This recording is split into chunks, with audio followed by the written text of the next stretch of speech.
ഇന്ന് നമുക്ക് ഇഫ്താർ സ്നാക്കായിട്ട് ഉണ്ടാക്കാൻ പറ്റിയൊരു അടിപൊളിയൊരു റെസിപ്പി വീഡിയോ ആയിട്ടാണ് കേട്ടോ വന്നിരിക്കുന്നത്. അതിനായിട്ട് നമുക്ക് ആദ്യം അതിൻ്റെ മാവൊന്ന് കുഴച്ചെടുക്കാം. അതിനായിട്ട് ഞാനിപ്പോൾ 250 ml കപ്പിൽ 3 കപ്പ് മൈദയാണ് എടുത്തിട്ടുള്ളത്. അതിലേക്ക് കുറച്ച് ഉപ്പ് ചേർത്ത് കൊടുത്തിട്ടുണ്ട്. പിന്നെ ഒരു 2 ടീസ്പൂൺ നെയ്യ് ചേർത്ത് കൊടുത്തിട്ടുണ്ട്. ഇത് ചേർത്ത് നന്നായിട്ടൊന്ന് മിക്സ് ചെയ്തെടുക്കുക. ആദ്യം കുറച്ചൊന്ന് സ്പൂൺ കൊണ്ട് മിക്സ് ചെയ്തിട്ട് പിന്നെ കൈ വെച്ച് നന്നായിട്ട് അതൊന്ന് നെയ്യ് എല്ലാ സ്ഥലത്തും എത്തുന്ന രീതിയിലൊന്ന് ഞെരടി യോജിപ്പിക്കുക. ഇനി നമുക്ക് കുറേശ്ശെയായി വെള്ളം ചേർത്ത് നന്നായിട്ട് കുഴച്ചെടുക്കാം. ഒന്നിച്ച് ആദ്യമേ ഉള്ള വെള്ളം എല്ലാം കൂടി ചേർത്ത് കുഴച്ചെടുക്കരുത്. നല്ലൊരു കട്ടിയായിട്ട് വേണം നമുക്കിതിനെ കുഴച്ചെടുക്കാനായിട്ട്. ഒരുപാട് സോഫ്റ്റായിട്ട് കുഴച്ചെടുക്കരുത്. ഞാനിപ്പോൾ 1 കപ്പ് വെള്ളം എടുത്തിട്ടുണ്ടായിരുന്നു. അതിലൊരു 1.5 ടേബിൾ സ്പൂൺ വെള്ളത്തോളം ബാക്കി വന്നിട്ടുണ്ട്. ബാക്കിയെല്ലാം ചേർത്ത് നന്നായിട്ട് ഒന്ന് കുഴച്ചെടുത്തിട്ടുണ്ട്. ഇനി നമുക്കിതിനെ കൗണ്ടർ ടോപ്പിലോ ചപ്പാത്തി പലകയിലോ ഇട്ട് കുറച്ചുകൂടെ ഒന്ന് സോഫ്റ്റാക്കി എടുക്കാം. ഒന്ന് കുഴച്ചതിന് ശേഷം അതിനെ നമുക്കൊരു പാത്രത്തിലേക്ക് കുറച്ച് ഓയിലൊഴിച്ച് നന്നായിട്ടൊന്ന് മൂടി വയ്ക്കുക. അതൊരു കുറച്ച് നേരം അവിടെ ഇരിക്കട്ടെ. നമുക്കിനി അതിലേക്കുള്ള അതിൻ്റെ ഫില്ലിങ് തയ്യാറാക്കാനുണ്ട്. ആ നേരം ഇതവിടെ ഇരുന്ന് കുറച്ചുകൂടി നന്നായിട്ട് സോഫ്റ്റായി കിട്ടും. അടച്ച് വയ്ക്കാൻ പ്രത്യേകം ശ്രദ്ധിക്കണം. ഇനി നമുക്കതിൻ്റെ ഫില്ലിങ് തയ്യാറാക്കാം. ഒരു പാൻ എടുത്ത് അടുപ്പിലേക്ക് വെച്ചിട്ട് അതിൽ 1.5 ടേബിൾ സ്പൂണോളം വെളിച്ചെണ്ണ ഒഴിച്ചു കൊടുക്കുക. ഇതിലേക്ക് ഒരു മീഡിയം സൈസ് 3 സവാളയുണ്ട്, അത് ചേർത്ത് കൊടുക്കുക. ഒരു 4 പച്ചമുളക് ചേർത്ത് കൊടുത്തിട്ടുണ്ട്. 2 ടേബിൾ സ്പൂണോളം മല്ലിയിലയും ചേർത്ത് കൊടുത്ത് നന്നായിട്ടൊന്ന് ഇളക്കുക. ഇനി ഇതിലേക്ക് ആവശ്യത്തിനുള്ള ഉപ്പും കൂടി ചേർത്ത് നന്നായിട്ട് വഴറ്റിയെടുക്കുക. സവാളയും പച്ചമുളകും എല്ലാം നന്നായിട്ടൊന്ന് വഴറ്റിയെടുക്കുക. അത്യാവശ്യം ഇതിൻ്റെ കളറൊക്കെ ഒന്ന് മാറി വരുമ്പോൾ നമുക്കിതിലേക്ക് 5-6 അല്ലി വെളുത്തുള്ളിയും ചെറിയൊരു കഷ്ണം ഇഞ്ചി അരിഞ്ഞതും കൂടി ചേർത്ത് കൊടുക്കാം. ജിഞ്ചർ ഗാർലിക് പേസ്റ്റ് ഉണ്ടെങ്കിൽ അതൊരു 1-1.5 ടീസ്പൂണോളം ചേർത്ത് കൊടുക്കാവുന്നതാണ്. അതും കൂടി ചേർത്ത് നന്നായിട്ട് വഴറ്റിയെടുക്കുക. ഇതിൻ്റെ എല്ലാത്തിൻ്റെയും പച്ചമണമൊക്കെ മാറി നന്നായിട്ടൊന്ന് വാടിക്കഴിയുമ്പോൾ ഇതിലേക്ക് നമുക്ക് ഒരു 1/2 ടീസ്പൂൺ ഗരം മസാല, 1/2 ടീസ്പൂൺ കുരുമുളക് പൊടി, ഒരു നുള്ള് മഞ്ഞൾപ്പൊടി, 1/2 ടീസ്പൂൺ മല്ലിപ്പൊടി, 1/2 ടീസ്പൂൺ കാശ്മീരി ചില്ലി പൗഡർ, ഇത്രയും ചേർത്ത് നന്നായിട്ട് യോജിപ്പിച്ച് കൊടുക്കുക. എരിവ് പോരാ എന്ന് നിങ്ങൾക്ക് തോന്നുന്നുണ്ടെങ്കിൽ കുറച്ചുകൂടി ചേർത്ത് കൊടുക്കാവുന്നതാണ് കേട്ടോ.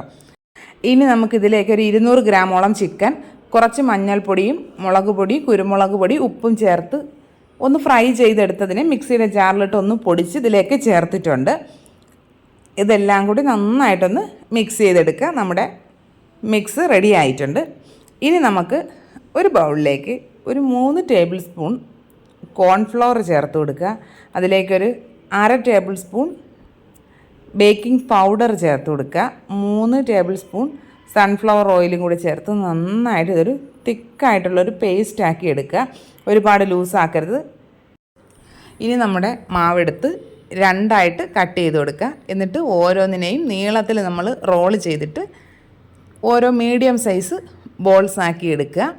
അതിൽ നിന്ന് ഓരോന്നെടുത്ത് അത്യാവശ്യം നന്നായിട്ടൊന്ന് പരത്തി എടുത്തിട്ട് അതിലേക്ക് ഒരു 1/2 ടീസ്പൂണോളം നമ്മുടെ കോൺഫ്ലവർ മിക്സ് ഉണ്ടല്ലോ അത് ചേർത്ത് നന്നായിട്ട് തേച്ച് പിടിപ്പിക്കുക. തേച്ച് പിടിപ്പിച്ചതിന് ശേഷം ഞാനിപ്പോൾ ഇതിൽ മടക്കുന്നത് പോലെ മടക്കിയെടുക്കുക. മടക്കിയെടുത്ത് നമുക്ക് ഒരു പാത്രത്തിലേക്ക് മാറ്റി വയ്ക്കുക. ഇങ്ങനെ എല്ലാം ചെയ്ത് മാറ്റി വയ്ക്കുക.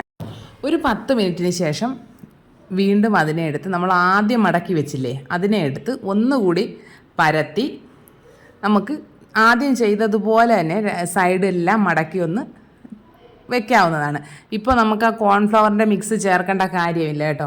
അങ്ങനെ എല്ലാം നമ്മൾ ഒന്നുകൂടി മടക്കി വെക്കണം. അപ്പോഴാണ് നമ്മുടെ ഈ പലഹാരത്തിന് നല്ല ഒരുപാട് ലെയറോട് കൂടി കിട്ടും.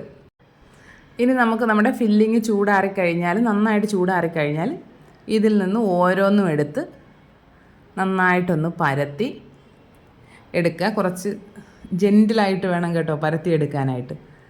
അത്യാവശ്യം വലുതായിട്ട് പരത്തി എടുത്തിട്ടുണ്ട്. ഇനി ഇതിലേക്ക് ഒരു 2 ടേബിൾ സ്പൂണോളം മിക്സ് വെച്ച് കൊടുക്കണം. നന്നായിട്ട് നിറച്ച് മിക്സ് ഉണ്ടെങ്കിലാണ് കഴിക്കാൻ നല്ല ടേസ്റ്റാണ് കേട്ടോ. എല്ലാ സൈഡും നന്നായിട്ട് ഒട്ടിച്ച് വേണം നമുക്കിതിനെ ഉരുട്ടിയെടുക്കാനായിട്ട്. എല്ലാം ഉരുട്ടിയെടുത്തിട്ടുണ്ട്. ഇനി നമുക്ക് എണ്ണ ചൂടാക്കാം. എണ്ണ നന്നായിട്ട് ചൂടായി കഴിയുമ്പോൾ ഫ്ലെയിം ലോ ആക്കി വെച്ച് കൊടുക്കുക. ലോ ഫ്ലെയിമിലിട്ട് വേണം ഇത് കുക്ക് ചെയ്തെടുക്കാൻ. എങ്കിൽ മാത്രമേ നമ്മുടെ അകത്ത മാവുകളെല്ലാം വെന്ത് നല്ല ലെയറെല്ലാം വിട്ട് വരികയുള്ളൂ. നന്നായിട്ട് കുറച്ച് എണ്ണയൊക്കെ അതിൻ്റെ മുകളിലേക്ക് കോരി ഒഴിച്ച് കൊടുത്ത് നന്നായിട്ട് ഇതിനെ ഒന്ന് നല്ലൊരു ഗോൾഡൻ ബ്രൗൺ കളറാകുന്നത് വരെ പൊരിച്ച് കോരിയെടുക്കണം കേട്ടോ. നല്ല ഗോൾഡൻ കളറായി വരുന്നത് വരെ ഫ്രൈ ചെയ്ത് കോരിയെടുക്കുക. നല്ല സൂപ്പർ ടേസ്റ്റുള്ളൊരു സ്നാക്കാണ്. നല്ല ചിക്കൻ പപ്സിൻ്റെയൊക്കെ ഏകദേശം അതുപോലത്തെ ടേസ്റ്റാണ് കേട്ടോ.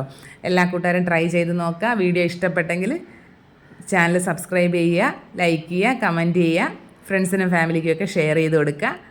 ഇനി നമുക്ക് മറ്റൊരു അടിപൊളി ഇഫ്താർ റെസിപ്പി ആയിട്ട് ഉടനെ തന്നെ കാണാം. അതുവരെ ബായ്.